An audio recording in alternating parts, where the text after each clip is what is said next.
Takže čaute priatelia, opäť vás zdravím ja, Conan, o Fitness Pohode. Dneska vám niečo poviem tak skrátke o tomto produkte, MCT tuky, čo to je.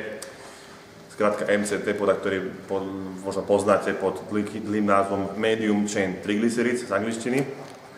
No a čo to je v praxi? Jedná sa o veľmi kvalitnú formu nasýtených tukov, ktorá sa získava z kokosového oleja. 64% približne kokosového oleja obsahuje tieto MCT tuky, pričom firma Natural Nutrition poskytuje možnosť zakúpenia v prášku veľmi koncentrovanej formy. No a aké sú použitia a výhody? Tak veľmi veľká výhoda týchto tukov je tá, že keď to porovnáme s klasickými nasýtenými tukmi, tak MCT tuky, keď sa skonzumujú zo žalúdka do čreva, tak z toho čreva idú priamo do portálového systému a odtiaľ priamo do pečenky, kdežto na rozdiel od klasických nasýtených tukov, ktoré pri konzumácii idú z čreva rovno do lymfatického systému, čo robí troška takú šarapatu. Ďalšie výhody sú, keď niekto napríklad preferuje stravu viacej takú bielkovina tuky, takú tú paleo, že si môže nimi zvyšovať energetický príjem počas dňa alebo cvičenia, keď klesá energia.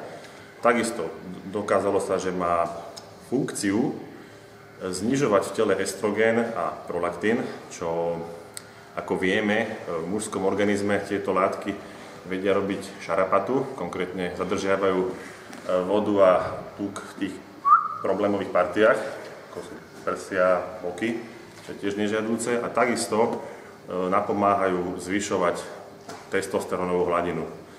Tým, že keď sa tvorí testosterón, potrebuje nasýtené tuky, a keďže to sú extra efektívne a vynikajúco využiteľné, tak je to skvelá voľba.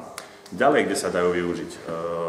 Ak niekto má či už súťažné ambície, alebo len ambície spraviť formu na leto, alebo byť fit a zvažuje nad ketogénnou dietou, tak kto to skúšal alebo o tom čítal, tak prechod z bežnej stravy na ketogénnu dietu je pre telo niekedy dosť šokujúci. Niekto ho snáša lepšie, niekto horšie. A práve tieto tuky napomáhajú tento prechod perfektne vykryť, keďže MCT tuky napomáhajú vylučovaniu lepšie ketolátok a takisto lepšie zvyšujú využiteľnosť glukózy. Takže toľko skrátke o týchto MCT tukoch. Ako ich dávkovať? Tak, kto to ešte neskúšal, tak odporúčam začať menšou dávkou, pretože konkrétne táto prášková forma je veľmi koncentrovaná a pri nadmernej konzumácii môžu vznikať laxatívne účinky, čiže nič vážne, ale môže vás prehnať, čo nemusí byť príjemné niekedy. Takže odporúčam také 5-gramové dávky dávať v začiatku, potom časom môžete zvýšiť, záleží, ak to budete sami vnímať, ak sa to privyknete. No a kedy najlepšie? Tak klasika, najlepšie ráno, po prípade po tréningu, alebo keď máte nejakú potrebu, že cítite, že ste unavení a vyslovene snažíte sa vyhnúť tým sacharidom. Neviem, čo by som k tomu ešte takto povedal.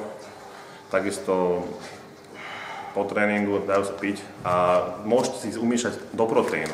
Výhoda tohoto produktu práškového je, že keď do proteínu robí perfektnú smotanovo jemnú chuť v tom proteíne, takže určite si príde na svoje jak vaše svaly, telo, tak aj vaše chuťové poháriky.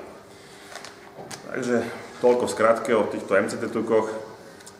Kto by mal záujem, tak môže byť recenzia číslo 2, viac do hĺbky, alebo dohodnúť nejaké konzultácie aj o iných produktoch. Takže toľko skrátke. Ďakujem za pozornosť.